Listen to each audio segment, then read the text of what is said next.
घरकुल अनुदानात वाढ करावी. खामगाव ग्रामीण भागात घरकुल योजनेअंतर्गत मिळणारे अनुदान सध्याच्या परिस्थितीत अपुरे ठरत आहे. या पार्श्वभूमीवर घरकुल योजनेअंतर्गत मिळणारे अनुदान किमान 4 लाख रुपयांपर्यंत वाढविण्यात यावे. तसेच ही रक्कम 2 समान हप्त्यामध्ये वितरित करण्यात यावी अशी मागणी लाभार्थ्यांकडून करण्यात येत आहे.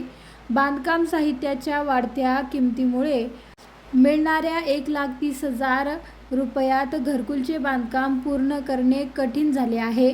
परिणामी लाभार्थ्यांना आर्थिक अडचणीचा सामना करावा लागत आहे. सिमेंट, लोखंड, वाळू, मजुरी आदी खर्चात मोठी वाढ झाली आहे.